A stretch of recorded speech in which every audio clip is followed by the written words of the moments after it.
Bonjour peuple congolais, ngai ndeko na bino Christian Bolabia mamba peuple mokonzi peuple souverain. Toye lelo koloba makambo ya mboka parce que actualité ezali belé et donc je reviens sur un sujet très important puisque hier on en a parlé avec Claude Moutima.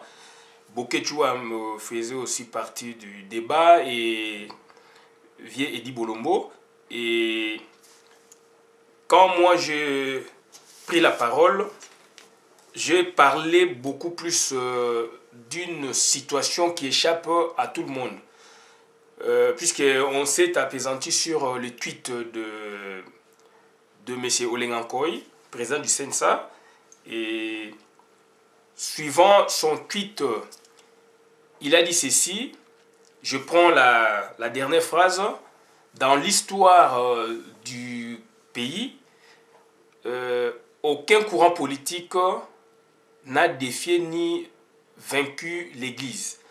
Et moi, j'ai rétorqué dans un autre sens pour montrer que il a raison en partie, mais du moins, quand on parle de l'histoire du pays, du Congo aujourd'hui, quelque part, des 60 jusqu'à aujourd'hui, même si on remonte les dates à l'époque coloniale, on verra qu'il y a eu imbrigation. Il y a eu donc liaison donc c'est-à-dire étroite entre les institutions politiques du Congo belge devenu aujourd'hui République démocratique du Congo après 60, et puis liaison entre ces institutions et les institutions du Rwanda et Burundi. J'ai donné l'exemple de quelques institutions phares, par exemple la Banque centrale du Congo, Rwanda et Burundi. C'était une banque qui émettait une monnaie unique, donc qui était, n'est-ce pas, consommée entre les trois pays. La force publique était devenue, qui était au départ notre armée, notre police, sous la colonisation, mais qui avait fait aussi la même mission au niveau du Rwanda et Burundi quand il y a eu imbrigation. Quand, n'est-ce pas, après la Première Guerre mondiale, suite aux bévues que l'Allemagne avait commises dans le monde, suite à cette guerre, on lui a ravi ses ex-colonies. D'où on a pris ces colonies pour, n'est-ce pas, les confier à beaucoup de puissances donc européennes, colonisatrices bien sûr, pour s'occuper de leur administration, notamment pour le cas du Rwanda et du Burundi, qui étaient devenus, n'est-ce pas, des territoires administrés par les Belges. Donc, faisant partie intégrante aussi de la même administration que quand je parle de nous, donc c'est-à-dire les Congolais de l'époque, donc Congo-Belge. Donc, on avait une sorte de la même administration. Donc, c'était pour illustrer un peu ces cas, pour dire que Olengankoy, il a bien réfléchi en tant que politique. Nous avons besoin beaucoup de déclarations politiques pertinentes telles que celle que Olengankoy a lancée sur la presse, sur la place publique.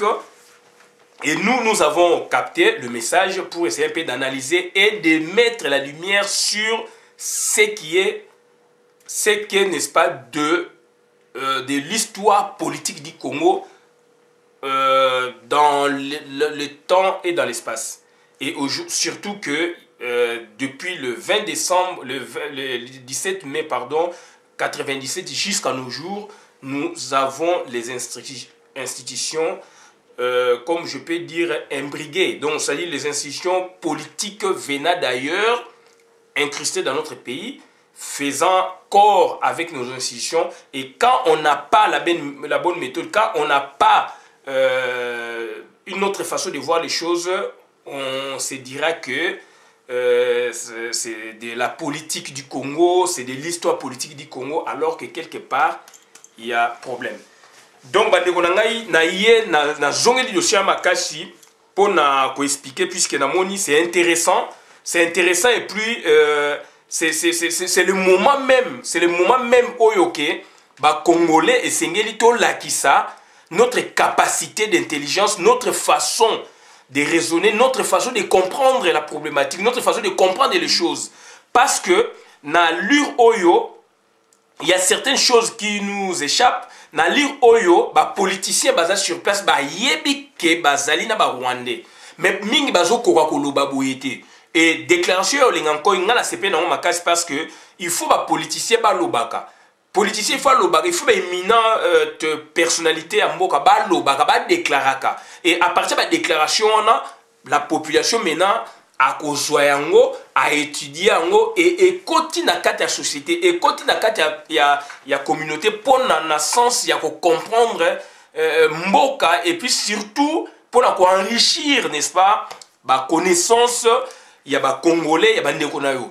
Tu repères cet exemple net il y a Cardinal Mosengo. Cardinal Mosengo to jouer mingi en tant que donc prélat catholique. Mais du moins, Azali Lelo administrateur, puisqu'il a été élu. Bah, Congolais, bah, élire Cardinal Mosengo.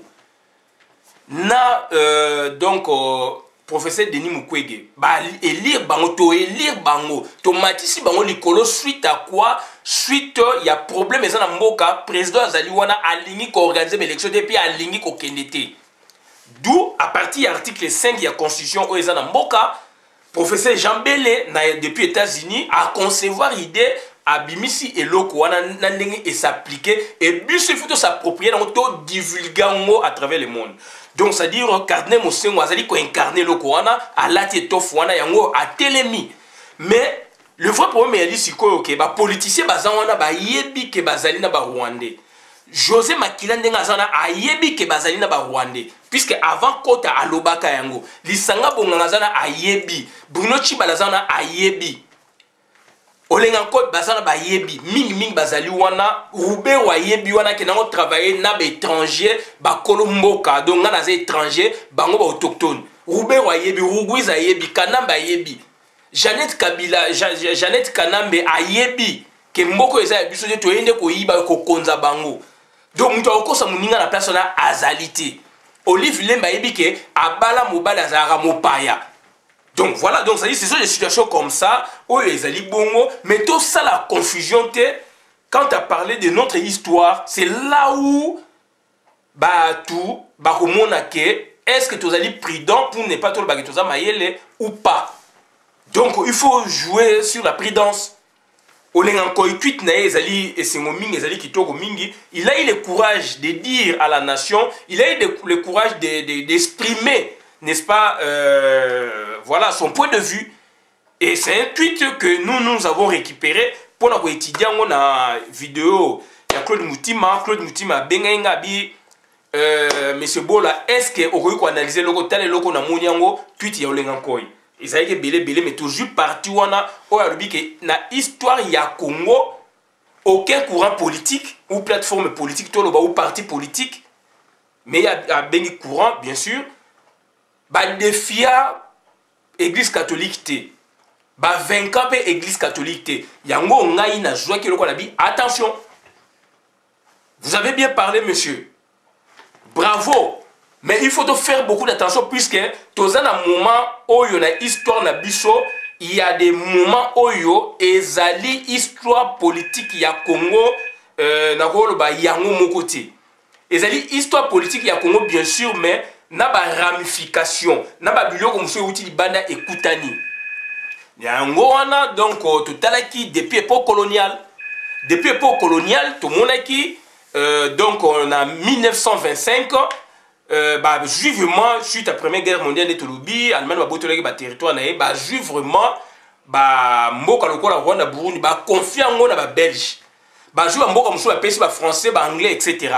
Ba juif Rwanda Burundi ba pesi ngo ba belge alors que biso ba belge to ba depuis 1885 biso ba belge non seulement 1885 biso ba belge to bandi depuis exploration puisque l'exploration donc il faut ba Stanley ba tindaki na nani na roi Léopold II.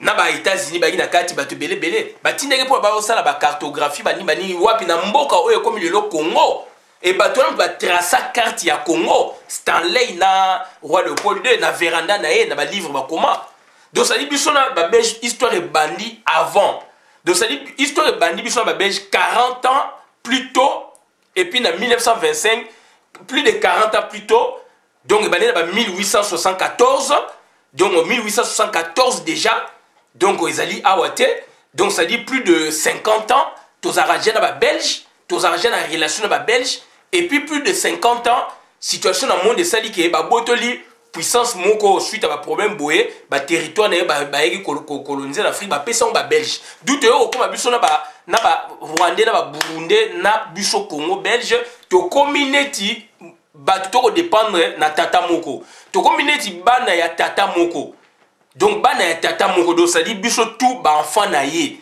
du sikoyo eloko ezalaki ya mwana liboso et comme pe ya mwana mibale ya mwana misatu ezali lokola papa asomi lopango azali na mwana moko mwana liboso papa sikoyo bazali ko futela papa sikoyo ube bavane pa bakoko ba tata ya tata et puis sikoyo ube ba tata ya mama do na famille ya mama ube ya papa donc ba boti mwana kuna ube bazali ko futela papa sikoyo e osala kuna bana mibale ya misatu mais asomi lopango donc mwana ya liboso ayebi histoire soka be abetela bandeko na esko histoire ndenge ezalaki bandeko na ye bamonika ke bango bakoli na ndako elaka bango papa za na mutuka boye alors que papa azalaki na kovanda quelque part papa azali na kofutela et puis ube azalaki kofutela azali na kotoka mai ya libulu mais bango bakona mai ya pompi bayaki na mwinda pétrole na mwana liboso bana ya sika bamoni courant bamoni panneau solaire etc donc ça dit biso toyebi vérité na ba belge koleka Rwandais Burundais ezali nde SDN Société des Nations koko ya ONU nde a confié ki bango o babenga ki mandat a confié ki bango donc boyamba bato yo nationalité na bango na mandat eleki beaucoup touché te donc bino bo représenter bango na niveau armée na niveau commerce extérieur donc relations internationales etc mais identité na bango nationalité donc bo gardant bo touché te c'était ça ba clause d'où maintenant sikoyo tolongwela ti ONU ekokufa na 46 ekomi sikoyo conseil ya sous-tutelle ekomi ONU SDN ekufi bango siko bakoti siko na système ya sous-tutelle tina 62 bazwi bokonzi na bango d'où soto teli sikoyo administration rwandaise tokoti na colonisation rwandaise batuti oyo leo bakomene biso vie dure baza ba rwandais bien sûr mais batuti wana bazomene biso vie dure mais totali histoire na bango puisque tokoti pe il faut ba pe voisin aza ndenge nini azalaki ndenge nini mais il y a une manipulation puisque baza ba minoritaire comment expliquer ba minoritaire ba dominer ba majoritaire d'où il y a une manipulation na ba belge balingaki mingi ba tuti ba discriminer ba majorité ba hutu na colonisation d'où sikoyo ba tuti ba komela ko ba race mo supérieure ba colline esprit wana d'où na 60 ans élection mais ko sala masiko comme que hutu ndem da bimi Kaibanda, je pense, a commis président tina ndenge baye kolongola ye na général na ye donc ministre de défense donc na 73 et ayi nani Abiyarimana alongola yi président liboso Abiyarimana ju bokonzi donc ti baye kolongola na 94 na ku o bango basali ba tuti donc ba rwandais mais ba tuti donc ça dit basala ba guerre o bango ba tuti se considère race supérieure kuna ba noir moko d'une certaine race et qui sont très intelligents boyebodo baza ba ethnocentrique ne baloba ethnocentrique c'est quelqu'un ou be batu oyo baza na aspect moko ba komona bango baza ba meilleur ba musu baza ba déchet et esprit wana sikoyo ndenge ba ye na bokonzi na biso ba kanyango ba ye na esprit wana na Congo on dirait neti bango baza race supérieure o bango na baza ka trois ethnies 3 tribus toloba 3 peuples toloba. Donc pygmée kutu ba réduire ba encore hutu minoritaire et tuti minoritaire. Hutu majoritaire tuti minoritaire. Donc le ça ko que bango ba ju pouvoir d'où ba nango ba étendre ngo et tout moni na ba développement mususu ko be ki pela l'actibiso que plan na bango ya ko étendre empire na bango ko dominer même ba peuple mususu Afrique ba surtout Afrique centrale et bandaki depuis 59 hein, voire même avant 59 avant indépendance bandaki déjà plan wana ba kontaki ba préparer ki mais ba kozoma yele wana ndeni ya ko préparer ngo yaki ba belge et yaki mindele ya ngwana sikoyo mindele ba appuyer ki bango mutu ba bimi ba zu ba minoritaire touti, pourquoi pas les pygmées, mais la minorité touti, rendre bango, neti race mo supérieur, peuple mo très intelligent par rapport à ba Hutu, d'où guerre banine koti kuna ti lelo toko ba indépendance ba seba mobu na bango ba yeko kota tie pa na biso bakangi bokonzi ba yesko ko etanda ngo na Congo ba tie Hippolyte Kanambe mwana na bango ndeko na bango koko na bango d'où ba Rugwiza bazali wana ba Ziares bazali wana ba Kamere bazali wana ba tebele bele bazo zape ba Hutu musu modéré ba Kamere.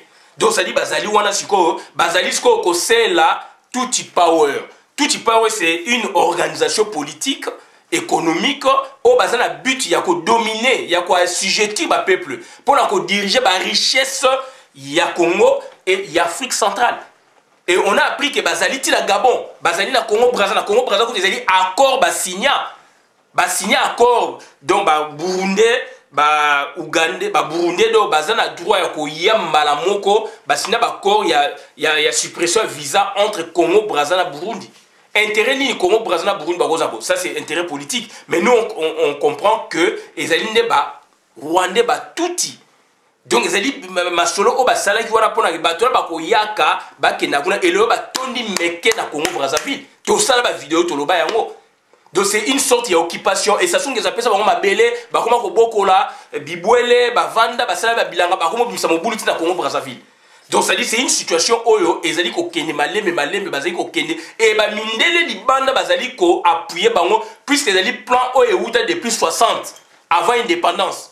Na Gabon bato ba kena Gabon ba mona na Gabon ba tuti ba koma na Gabon baza comme ba réfugié. Lobby makamo ba sali biso ba kosala na Gabon. Centrafrique n'a parlé même pas. To mona ki na Centrafrique aussi la présidente oya transition zinga na ceinture na yona ba militaire nini basi. Et basi wana ba militaire ba militaire ba yi tout autour ya président ba yi ba Rwandais to sala vidéo. C'est une occupation y'Afrique centrale. Donc le la vérité bimi na ko équipe pelé à l'active Mamikanda. Donc aujourd'hui, on va vérifier un peu rapidement. Donc la une imbrigation politique na histoire Congo bisona ba Rwandais depuis colonisation. Kuna ezaki officiel, ezaki contrôlé. Toujours indépendance, toye sikoyo na makambu ndenge to komi na ba Hippolyte akomi wana ba longoli président Mobutu ndenge boyokaki etc. Mon président Mobutu sur le plan politique a abdikaki, mais sur le plan juridique, il avait laissé le pouvoir na Cardinal Mosengo, donc na président Sénat qui était Cardinal Mosengo. Et Cardinal Mosengo, pour notre pouvoir, à Sénat qui va garantir une époque, il y a Vatican, il y a États-Unis, il y a France, Belgique, Russie, Mabon. Jusqu'à ce que ma PSA qui est réponse à fidèle et côté, puisqu'il y a ma solo et l'icolo. Donc, il y a un danger permanent. Tout ça, danger permanent, bien que le loto, c'est l'église catholique et l'église protestante, télémi face à touti, télémi pour libérer le Congo, mais moi, je dis que télémi face à touti power. Ça, c'est pour répondre ou analyser tweet il y a Olengakoy. Puisque lui, il parle de l'histoire du Congo, il y a dans l'histoire du Congo, il y a imbrigation quelque part. Institution à Bissona Batouana et Kangamaï quelque part. Na époque coloniale et depuis le 17 mai 97 jusqu'à nos jours l'institution ya Bissona Bango et Kangami. Na période belge il y a colonisation ezayaki donc de 1925 jusqu'à 1962 de plus ou moins donc yaki donc ba anobo yebiwana. Si quoi tout ça sur 20 ans aucune yaki officiel et puis katanaki ba kei bazu bo konzina bango o ya siko ezali officieuse oni ayebiango azolinga ko déclarer ngote mais aza ko déclarer makamusuni ba rapport mapping ba boye ba human watch bazo ça ba déclaration mais officiellement oni azo position que il y a occupation donc ba rondima yangote et puis occupation mais c'est pas le terme juridique où ils allaient employer dans la résolution il y a ONU et ça a beaucoup plus termes où bah employer ils allaient agression donc tout ça la vidéo tu expliquer bien en donc ça dit agression ils allaient terme donc juridique mais donc soko tanyango résolution tu expliquer au monde que donc il y a agression dans Congo donc ils allaient sortir il y a occupation donc bah ndeko nangai les loyo tous allez un vrai problème vrai problème oyo esali batu ba confusion. Et quand on lit l'histoire du Congo, nazali ko senga na batu. Quand nous lisons l'histoire du Congo, par rapport à notre situation actuelle, il faut parler d'imbrigation quelque part. Et la datation, donc le 20, enfin le 17 mai 97, arrivé à Fidèle, jusqu'à nos jours, il y a imbrigation. N'importe coloniale, il y a une imbrigation contrôlée et officielle. À partir de la Belge, na 62 ans, il y a bango. Biso de jouer avant, bango jouer il y a bango. Ben si je suis une force publique, comment il peut force publique, qu'on a donc armée, ils ont joué deux rôles, il y a armée et la police. Donc bande konangai na sepeli na réflexion au Lengankoy, c'est un grand politique, bien que Azaï de l'autre côté. Personnellement, au Lengankoy, il a travail, mais il est vendu, il est acheté. Donc malheureusement, c'est ça. Ce sont des grands tacticiens, techniciens politiques, mais du moins, Baza de l'autre côté. Et quand tu le vois faire des tweets comme ça, il en regrette. Puisque tout ça, à un moment où il y a émerger. Mais il est de l'autre côté, il ne peut rien faire. Et surtout que statut naïe, ils appellent bien. Il y a Sensa, ils nous reconnu bien. Donc, c'est-à-dire, si on vérifie, sur le plan politique, il y a une imbrigation. Mais est-ce que sur le plan Église catholique, il y a une imbrigation? Est-ce que l'Église catholique coloniale, il y a Congo, avant 1925, tout ça, à partir de 1925, est-ce qu'il y a une imbrigation aussi? Il y a une institution religieuse, c'est-à-dire l'Église catholique, entre les trois pays. Ça, c'est une question donc, à laquelle on peut répondre. Et ça, c'est vraiment une bonne analyse. Est-ce qu'il y a une imbrigation? Est-ce que les institutions catholiques, il y a colonisation, ou il y a Congo, ils ont imbriqué na oya Rwanda Burundi? Est-ce que comment que le Congo ils ont sangana et qui lié? Puisque tu es dit que l'Église catholique azali na décentralisation na ina ndenge na ye, ezala décentralisation la narama ya politique te. Poste père a une décentralisation oyaye et la narama décentralisation ou découpage territorial politique te, puisque l'Église catholique bazarana ba évêché na bango, ba archidiocèse na bango, ba territoire na bango. Donc beaucoup comme moi que église mongo ya ki santu, mais ça fait partie à archidiocèse par exemple à Kinshasa. Puisque ils allaient na découpage na bango na ndenge na bango, puisque il y a de l'administration catholique, il y a l'administration protestante, il y a l'administration islamique qui manise, etc. Donc ils allaient ils ont la découpage politique. Ndenge le comme 26 provinces, mais ce qui est beaucoup de l'administration, le découpage territorial catholique ou ecclésiastique, beaucoup moins que ça n'a rien à voir avec le découpage politique à Sali. Si on occupe un poste de découpage na bango, administration na bango, ndenge ba territoire au bango ba ressort na bango ndenge ba travaillaka, okomona ezali kolanda te na ndenge oyo ya politique ezo salama.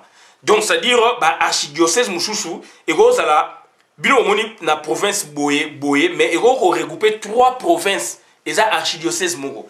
Donc je vais un peu expliquer d'où maintenant, ça ce sont des analyses, et bah études moussou peut être approfondir, mais là on pose des questions.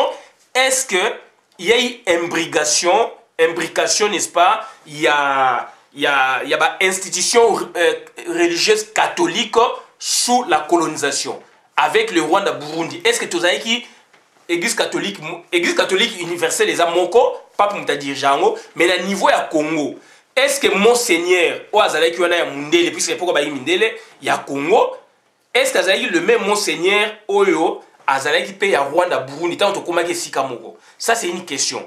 Est-ce que ba paroisse na biso, Église catholique, ou à l'époque coloniale na Congo belge, est-ce que Ekotaki pe, Bazalaki pe, ba comment pe l'administration ecclésiastique Moko na Rwanda na Burundi? Ça c'est une autre question. Ça voilà une étude approfondie.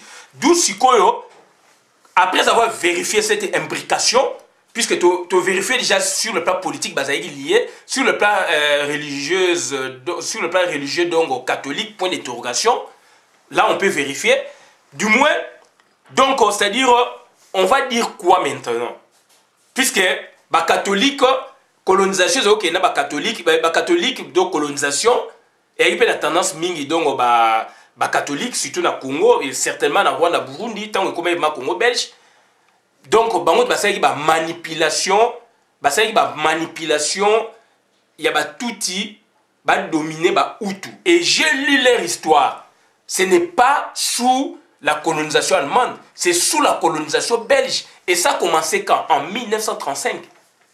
Voilà, donc là maintenant on peut comprendre, on peut avoir un élément pour dire que l'Église catholique, la colonisation belge, donc l'administration belge, pour l'administration belge na Rwanda Burundi, et qui belge avec une tendance catholique maintenant piste il faut vérifier mais du moins Hutu bazalaki bien égalité, une sorte d'égalité zalaki sous les Allemands, sous la SDN, puisque en 1919 tant où SDN est bimi signé qui accord un protectorat entre SDN na territoire wana. Après SDN a confié en Sikoyo et le protectorat a signé Sikoyo donc mandat et il y a type B pesa en Sikoyo na Belgique pour administrer Rwanda na Burundi. Donc voilà. D'où maintenant 10 ans après Belgique on administrer Monique, il faut créer un peuple dominant puisque il a choisi il y a 3 peuples donc faire émerger un peuple par rapport à d'autres. Puisque pas plus de 450, mutumwa on dit muninga zate. Soki o bangba bimiseba musuba okitsa bango. D'où il y a un salaire neti homogénéité, hétérogénéité ne ça la richesse ya Congo makasi. Bango kuna siko basani ba yeko bimisa ba tuti. Puisque ba tuti les musuba bazali ko yokela mindele mingi. Ba yeko bimisa bango à partir de 1935 travail et bandi nde ti ba yeko dominer ba Hutu or ba Hutu mutu bazaka majoritaire. D'où et au créé en 59 la crise où la guerre civile etc. Ils avaient qui manipulation belge et il faut voir maintenant la Belgique a eu toujours tendance n'est-ce pas de travailler avec les missionnaires catholiques quand bien même qu'il y ait d'autres missionnaires donc ils donnaient toujours l'avantage à la mission catholique donc il faut vérifier je donne des pistes et des raisonnements mais il faut vérifier qui était à la base il y a manipulation wana oyo comme que tout ba comme supérieur na ba Hutu puisque la colonisation l'État était là mais l'État avait des institutions parallèles des institutions qui faisaient le travail à sa place telles que donc mission catholique mission protestante etc. les institutions para-étatiques on a bengaka d'où maintenant il faut vérifier faut tala il y a on a dit imbrication catholique institution catholique est imbriquée na moment où tout ça na ba colonisation point d'interrogation. Si quand on est une époque vraiment donc post-coloniale, on a vu ce qui a été fait n'est-ce pas génocide etc. ba botin bokonziti ba étendre le pouvoir côté na biso na mboka na biso. Maintenant le problème qui est là aujourd'hui olengankoi abimisi eloko toza koloba wana donc ya on a dit donc il faut tout faire beaucoup d'attention parce que message na ezali malamu. Ça nous a donné matière à réflexion. Lui, il a sorti ça nettement, clairement. Donc, il y a l'institution politique, oui, mais il y a imbrication quelque part. À partir de 1990, le 17 mai 90, arrivé à Fidel Tilelo, imbrication. Il y a un moment où donc, ça dit il faut tout faire beaucoup d'attention. D'où maintenant, l'église catholique et télémébimissi marche à bombarder, bombarder na quatre églises.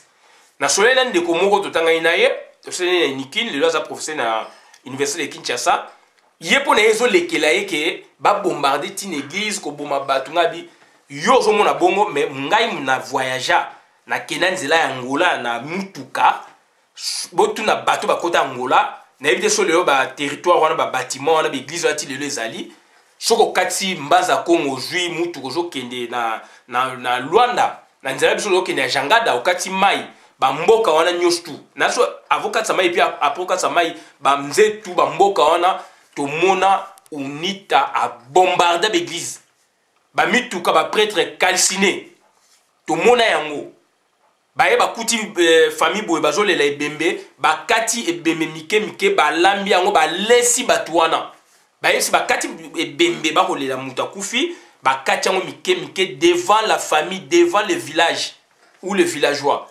Bah lambisi bango ba ordonner na bango ba lia misumi wana. Toyoka ba témoignage et tout monde a ba vestige bozo le kaboyeke église catholique en bombardée, église détruite. Ba bâtiment combien d'églises tout le monde a nzela wana. Ba mitu ka ba calciné. Ba bi ah ba kutaki ba prêtre ba salaki bobo on a vu ça. D'où mutu a voyagé et on a besoin de kwanga bi Mozambique ya guerre. So ke na Mozambique okoyoka makambo ngana ko betela o unita sala koto kuna pele mse salama. Ngabi leo na Chili. Na mboka Chili oui, pape na sa zaba koto kuna. Bazali ko profaner l'église. Ngabi ezali bienté mais elle situation comme un peuple a comme un bongo et ba rebelle ba comme un bongo. Mais bato bazana mboka ngana obenga ba rebelle ngabi mais tu as bien fait le constat mais il faut se poser cette question. Est-ce que bato na ma bazali ma ba congolais? Est-ce que bazaba rebelle sont des agresseurs? Ce sont des agresseurs. Laurent Désiré Kabila funda ki bango, Hippolyte Ngaya ki a funi bango na justice internationale, Hippolyte Ngaya ki a longoli et l'okwana. Voilà. Donc c'est-à-dire il faut comprendre donc quand au voyager au komona makambi belé donc ba bombarder l'église na bato yo bazali batu ya bienté, bazali ba assassin de tous un pouvoir criminel na Congo. Bazali ba agresseur. Puisque l'église catholique ils ont ça à faire na bangote donc il faut pas saboter. Et leur but c'est saboter.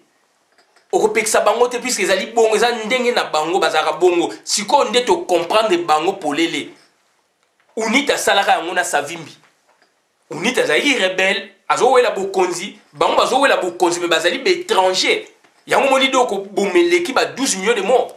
Ba kotiti ko bomba ba église. Monseigneur Mosengo aloba il faut dégager ba médiocre.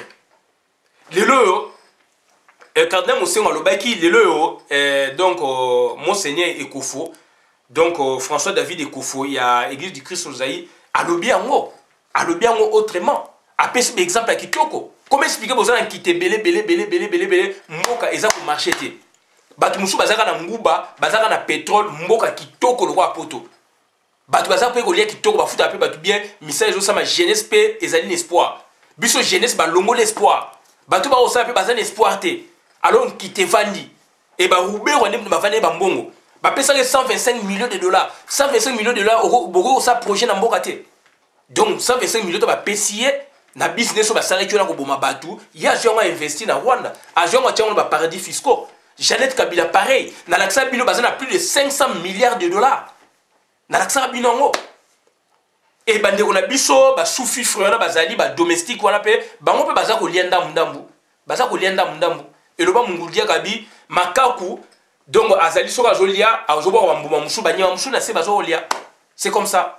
Donc ça dit bande konangai donc la sali vidéo on a zongeli thématique de ça qui sous thématique de ça na Claude Mutima donc pour ba comprendre que tweet ya olenga koy eza na place nango mais il faut to réfléchir to zali sikoyo lelo yo église catholique et telemi bango ba ko bombarder ko boma batu na l'église ko boma batu ko donc ça dire lelo église protestante et telemi c'est une deuxième force de l'église créatrice ya Congo. Donc, bah, comprendre, il faut reconstruire le Congo. Bah, télémi. Mais il faut te sentir dans la durée. Et dans la durée, grâce na ondeko, grâce na endeko, grâce na ngandeko, to pesa batuana force. To linga misala bazako sala. To tika ba confusion. Cardinal Mosengo c'est un administrateur équivalent président de la République to fuana. To pesa yebo konjuana. Docteur Mukwege to pesa yebo konjuana. Passer Ekofo to pesa yebo konjuana. Ba guider biso et église est liée à la politique partout les arabes na monde ndenge mokili banda donc il faut to pesa bango force wana mais risque ezali puisque tozali skoyo l'église catholique église protestante face il y a tout type power ezali histoire politique à Congo te donc ezali imbrication quelque part de liaison ezali donc ça dit tout type power ezali donc le OK tout type power on a bien des missions que ba ko se réorganiser.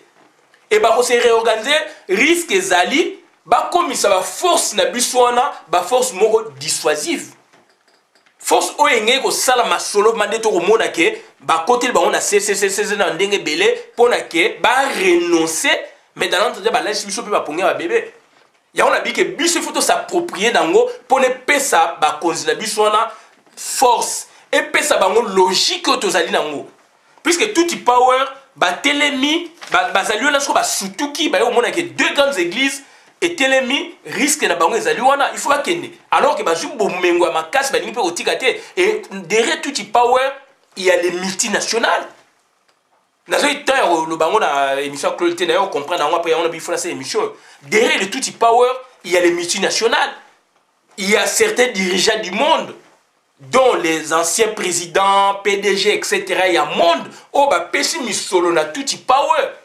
Baza pe na ba société za ko se confondre pe na ba état pe musu pe zali ya monde wa minene. Bango ba bimisi ba guerre kuna, bango ba bimisi ba pillage kuna, ba tika ba tout wana liboso pona ke e justifier na ba cause moko boye. Alors que Strasbourg, sur le plan frontière, Strasbourg est un territoire allemand. Ba e ba boto bango ba pesi.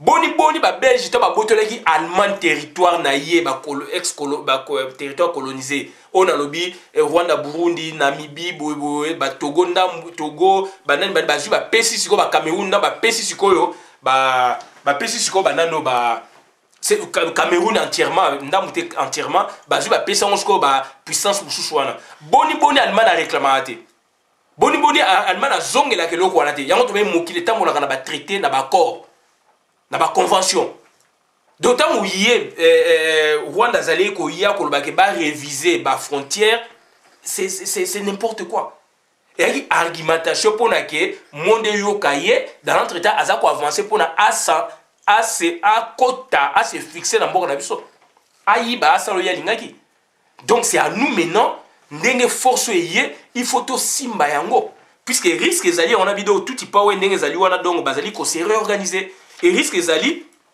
puisque bitumba siko e komi siko peuple congolais contre les tout power et peuple congolais siko liboso na ye comme dans ba église ba leader d'église puisque ba politicien ba échoué lamentablement le lot toujours ka palu ya kizenga ezongi Adolphe Muzitu azolo ba zongi na seigne mais ba la kisayango Adolphe Muzitu il faut bon la kisayango to yoki ndengo déclarer ndengo lobby palu ezongi mais ça c'est la énième fois pour déclarer.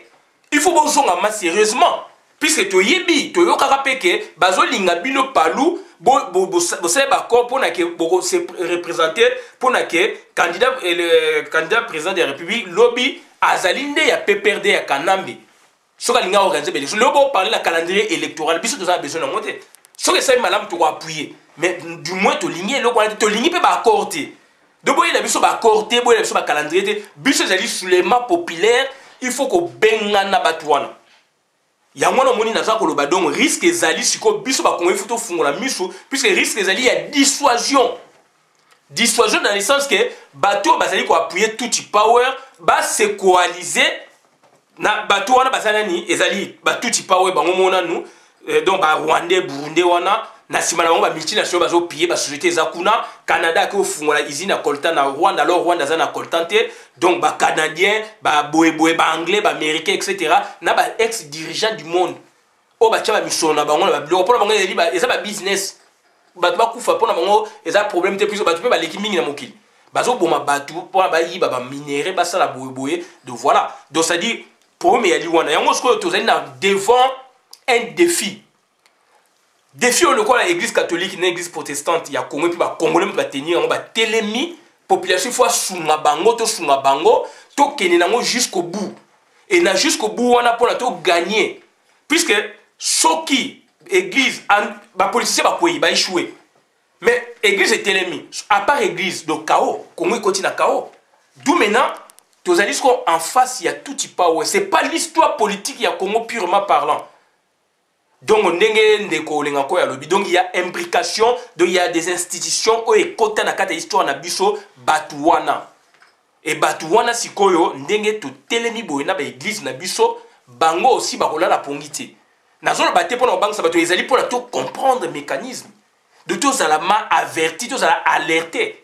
Et to boucler na sepe na bandeko mingi ndé ba sala ba sit-in samedi oyo sit-in ezali marche ezali na Montrouge na Paris ti na nonciature donc il y a Vatican ezali bien donc pour la ko alerter papa yebake to lingi mosengo azala wana a libérer Congo na ndenge ndeko ko fupa ko tiwana donc histoire na biso bato bayeba yango, histoire na biso papi fa yeba yango.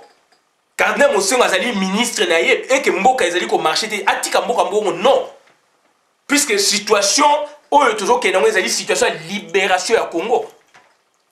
Donc eloko to moto lo ba yango wana et ba marche musune ba mama ba lobi ba osenga na mama Justine Kasavubu a reni bango ba ke na Lourdes ba lobela pe kuna na Lourdes, c'est ça ba initiative. Donc il faut to marcher ko kende na ba Élysée, ko kende na ba boye na Washington, il faut ba parler clairement. To la kisake ba tout wana bazara na bino mais botika batu mboke fungama ne pasteur ko falobi soki le mboke fungami boko ya ko créer ba usine na bino. Vous avez plus de 80 millions d'habitants. Les lois, SFR, Vodacom, téléphonie, comprendre. Ils marché miner en Afrique, surtout dans le Congo. Donc, d'où est Sengeli, payer à la bien, marquer marché pour ça, usine, tu as reçu, on a bu non. Les musiciens, ils là. Alors, bien, les États-Unis d'Amérique, ils ont plus de 240 millions d'habitants. Mbok, ils allaient bien. Ceux qui musiciens, moi, musique à disque. Moi, je me dis qu'on a $1, donc ça sont 240 millions. Sur 40 millions, on a $1. Donc, nous sommes riches musiciens, jeunes, 20 ans, 18 ans, riches déjà dans Mbokanaye. Pourquoi pas les musiciens, la population de 80 millions d'habitants, beaucoup fera pauvre. Et puis, on va créer matologie. Mais non, donc il faut que soit teki na 80 millions, 2 millions, soit $1, ça déjà mon. Mais biloko ba limité usine même ya osala ba disque kunezalité ba studio miner les até ba salle multifonction ou ba spectacle miner les alité alors que Congo ezali pays à culture pour tout ba ka te pays musique. Donc ba ngonanga ezali passe mingi biso dans to kolali ngala kotaka sile palladium. Voilà, Ali Babel 40 volets na kotaka sile palladium. Tout mona kango ba ciné boyeboy ya na ba gombe na boulevard et puis na ba avenue du commerce tout ça biloko tout ekufa to yebi sans sa culture te sans sa cinéma te sans sa boyeboy to yebi te. To moment basal. Donc risque ezali force de dissuasion et ba organisateur laïque. To équiper ba organisateur processeur ba koti bo sangana et toujours senga ba organisateur laïque ba revendication à la claire. Ma revendication est à la clé, s'il vous plaît. Biso peuple te lingi accordé. Biso peuple te lingi accordé. Puisque accord est aussi un donc gouvernement. Et aussi un primature. Te démontrer en le lot, tu vas comprendre. Te lingi accordé. Bozo sa moussa qui toujours respecté. Te lingi accord wana te. Bon revendiquer biso accordé. To bunapona kolongola kanambi. Il fait ça dans la durée. Toujours c'est un monseigneur Ekofo. To s'appelle l'initiative aujourd'hui ndenge bosangani na ya na yo cardinal Mosengo administrateur élu ya peuple congolais et peuple congolais pe ozali wana comme acteur ya makambo oyo et ba politicien et finalité zani puisque il y a des guépards des charognards basango bazali wana batba basango ça la politique te bani mais Monseigneur Mosengo a été élu. Donc ça dit ici il y a problème aujourd'hui de Monseigneur Mosengo a capable ya ko diriger transition. Tout le monde a été salama président république aza sango na en face la biso na Congo Brazza Philbert Youlou aza sango. Donc aza sango pas société civile ba dirigeant pemboka. Donc botika biso ba discours pas en pamba do to kena na bit moko puisque bato bino bo tanga wana ba policier ba échouer lamentablement. Bazo ko quand même ko bimisa 20 personnes te pona ba marche na bango to moni yango échec cuisant.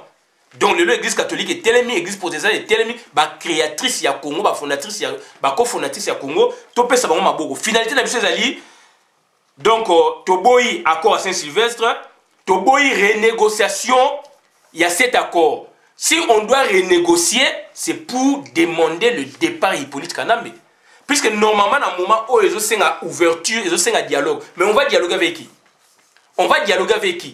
Tous les gens qui ont une nécessité politique, tous les gens qui ont mensongeté, on a besoin de Moutouboye, on a besoin de Hippolyte Kanambe, mais on a la population qui a été.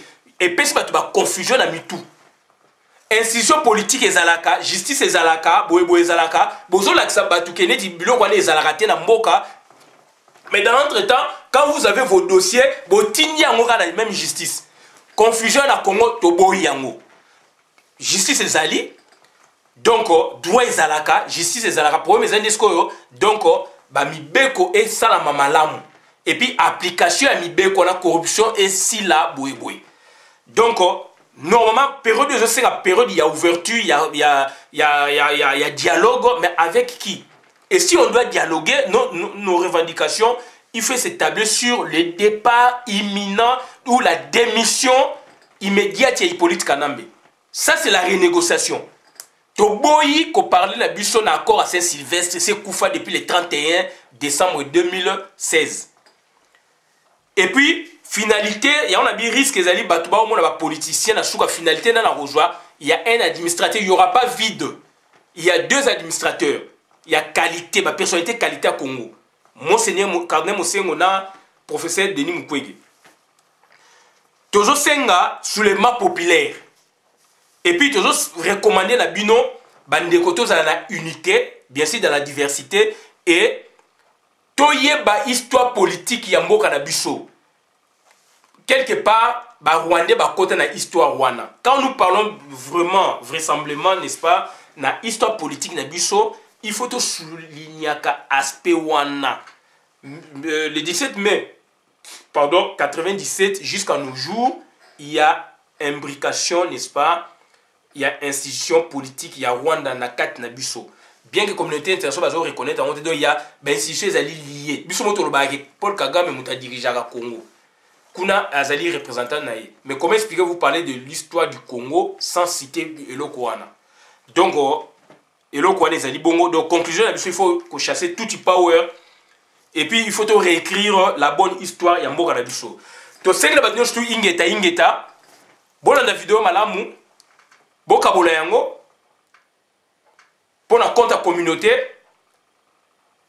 tozali koloba makambu o esengeli tosali vidéo ou tozali kosaba vidéo pour na ko expliquer peuple na biso ce qu'il y a et qu'est-ce qu'il faut faire et tozali ko senga batu ba comprendre que tozali donc église catholique église protestante le peuple congolais azasko devant le tout power et risque ezali à dissuasion. D'où il faut encadrer batou, institution wana ya biso o ba telemi et tout pesa bango force et force que uta na ngai na yo. J'ai dit et je vous remercie. Bon la vidéo malamu. Boka bolongo pour la compte à communauté. Merci ngande ko na mio Christian bola bien maman ba pepe mokonzi. Merci. Ciao.